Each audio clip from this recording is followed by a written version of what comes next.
விஜயின் தாவேக்காவும் காங்கிரஸ் கட்சியோட கூட்டணியும் உடைகிறதா? அமித்ஷா தன்னோட அப்பாயின்மெண்ட்டை கேன்சல் பண்ணதுனால தான் விஜய் தன்னோட கூட்டணி கட்சி தலைவர்களான, அதாவது கூட்டணி கட்சியின் தேசிய தலைவர்களான காங்கிரஸ் கட்சியின் சோனியா காந்தி, ராகுல் காந்தி இவங்களெல்லாம் சந்திக்கலையா? டீட்டெயிலாக பார்ப்போம். விஜயோட டெல்லி பயணத்தை பற்றி முந்தைய வீடியோவில் பார்த்துருந்தோம். அவர்கள் இன்னைக்கு நிறைய பேர் சந்திக்க இருக்கிறதா ஒரு தகவல் வரும் அப்படின்னு சொல்லியிருந்தோம். பட் அது எல்லாமே கேன்சல் ஆகிட்டு இன்னைக்கு சீக்கிரமாகவே திரும்பி சென்னைக்கு வந்துட்டாரு. ஆஸ் பர் த பிளான் படி இருந்த கூட்டணி கட்சி தலைவரான அமித்ஷா அவர்கள்கிட்ட அப்பாயின்மெண்ட் கிடைக்கல அப்படிங்கிறதையும் பார்த்துருந்தோம். ஆனால் அமித்ஷா அவர்கள் கேரள சிஎம் இருந்த சதீஷனை மட்டும் பார்த்திருந்தாரு. இதே டைம்ல தான் டெல்லியில அந்த கேரளா சிஎம் சதீஷன் அவர்களும் இருந்திருந்தாரு. இதையெல்லாம் வச்சு காலையில இருந்து ஒரே பயங்கரமான விவாதங்கள் எல்லா டிவி சேனல்ஸ்லயும். காங்கிரஸை ஏன் கழட்டி விட போறாரா விஜய்? காங்கிரஸ் கூட்டணிக்கு அமைச்சரவை கொடுத்ததுனால தான் அமித்ஷா விஜய் அவர்களை சந்திக்க விரும்பல. இந்த மாதிரியான நிறைய தியரிகள் வச்சு நிறைய விவாதங்கள் போய்கிட்டே இருக்கு. பட் இதுக்கு உண்மையான காரணம் அப்படின்னு ஒரு வகையில சொல்லப்படுறது என்ன அப்படின்னா, அதாவது காங்கிரஸ் கட்சியினுடைய எம்பி திலக் அப்படிங்கிறவர் வந்து என்ன சொல்லியிருக்காரு அப்படின்னா, காங்கிரஸ்ல இப்ப நிறைய விஷயங்கள் ஓடிக்கிட்டு இருக்கு. அதனால பல மாநிலங்கள்ல இருந்தும் தலைமையை பார்க்கறதுக்கு அந்தந்த மாநிலங்கள் சார்ந்த கட்சி தலைவர்கள் வந்துகிட்டு இருக்காங்க.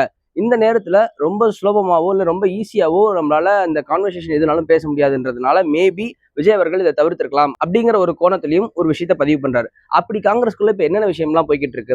நம்மளோட முந்தைய வீடியோல நம்ம சொன்ன மாதிரியே கர்நாடகால சித்தராமையா அவர்கள் பதவி விலகி டி.கே. சிவகுமார் அவர்கள் முதலமைச்சரா பொறுப்பேற்க போறார் அப்படின்ற ஒரு விஷயத்த சொல்லியிருந்தோம். அந்த வகையில சித்தராமையா அவர்கள் தன்னோட பதவியிலிருந்து விலகி டி.கே. சிவகுமார் பதவி ஏற்கிறதுக்கான சூழல் உருவாகிருச்சு. அவர் பதவி விலகிறாரு அபிஷியலாவே இன்ஃபர்மேஷன் நியூஸாவுமே கொடுத்துட்டாங்க. அப்படி இருக்கும்போது கர்நாடகாவை சேர்ந்த காங்கிரஸ் கட்சியின் தலைவர்கள் எல்லாருமே டெல்லிக்கு வந்து இங்க இருக்கக்கூடிய தேசிய தலைவர்களை பார்க்க வந்திருக்காங்க. அது ஒரு பக்கம். அது மட்டும் இல்லாம ஜார்க்கண்ட் ஸ்டேட்டோட ராஜ்யசபா எம்பி விவகாரம் தொடர்பாகவும் டிஸ்கஸ் பண்றதுக்காக ஜார்க்கண்ட்ல இருந்தும் நிறைய கட்சி தலைவர்கள் தேசிய தலைவர்களை பார்க்கறதுக்கு, அதாவது காங்கிரஸ் கட்சியின் தேசிய தலைவர்களை பார்க்கறதுக்கு டெல்லி வந்திருக்காங்க. இந்த மாதிரியான சூழல் காரணத்தினால டெல்லியில இருக்கக்கூடிய ஜவஹர்லால் நேரு பல்கலைக்கழகத்துல திருவள்ளுவர் சிலை அமைக்கப்பட்டு அது இன்னைக்கு திறந்து வைக்கிறதா இருந்துச்சு. அந்த நிகழ்ச்சியுமே காங்கிரஸ் போஸ்ட்போன் பண்ணியிருக்காங்க.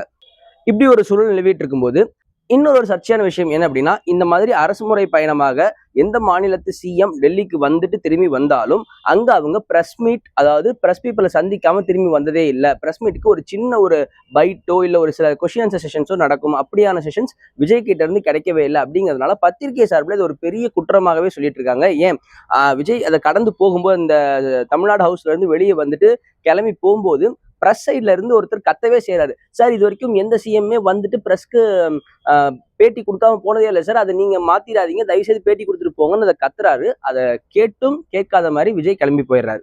சரி, இதுக்கெல்லாம் ஒரு குற்றச்சாட்டுகளாகவும் ஒரு கேள்விகளாகவும் வைக்கப்பட்டது. அதுக்கு ஆப்போசிட் தரப்புல இருந்தும் சில விளக்கங்கள் கொடுக்கப்படுது. இந்த முறை வந்து வெறும் அரசுமுறை பயணமாக மட்டும்தான் விஜய் டெல்லி போயிருந்தாரு. அதனால அரசுமுறை பயணமாக பிரதமர் அவர்களையும் நிதியமைச்சர் நிர்மலா சீதாராமன் அவர்களை மட்டும் சந்திச்சுட்டு திரும்பி வந்துட்டாரு. மீண்டும் ஜூன் மாதம் 13ஆம் தேதி வாக்குல நிதி ஆயோக் கூட்டத்துக்கு மாநில அரசை ரெப்ரசென்ட் பண்ணி விஜய் அவர்கள் மீண்டும் டெல்லிக்கு போக போகிறார். அன்னைக்கு அந்த மீட்டிங், அந்த நிதி ஆயோக் மீட்டிங் எல்லாம் முடிச்சுட்டு எல்லா கூட்டணி கட்சி தலைவர்களையும் நிதானமாக சந்திச்சு உரையாட இருக்கிறார் அப்படின்னு ஒரு தகவல் வருது. அதாவது கூட்டணி கட்சினா வெறும் காங்கிரஸ் மட்டும் இல்ல, கம்யூனிஸ்ட் கட்சியோட தேசிய தலைவர்களும் டெல்லியில இருக்காங்க. ஸோ அவங்களையுமே டெல்லியில சந்திக்கிறதுக்கான வாய்ப்புகள் இருக்குது அப்படிங்கிற தகவல் சொல்றாங்க. அதே அன்னைக்கு ஜவஹர்லால் நேரு பல்கலைக்கழகத்துல நிறுவப்பட்டிருக்கிற திருவள்ளுவர் சிலையை கூட விஜய் அவர்கள் தான் திறந்து வைக்க போறாங்க அப்படின்னு ஒரு தகவல் வருது. இதெல்லாம் மீறி இப்ப பத்திரிகையில ஒரு சர்ச்சை ஆகிட்டு இருக்கு இல்லைங்களா, அதுக்கான விடையாகவும் அந்த நிதி ஆயோக் கூட்டம் முடிஞ்சு அந்த நேரத்துல பத்திரிகையாளர்களை சந்திச்சு பேட்டி அளிக்க இருக்கிறதாகவும் ஒரு தகவல் வருது.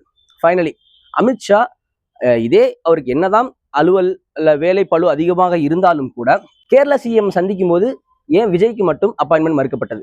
இதுக்கு பின்னாடி வேற ஏதாவது காரணங்கள் இருக்கா? இதையெல்லாம் பத்தி அடுத்த வீடியோல பார்ப்போம். Stay tuned. தமிழ் செல்வன்.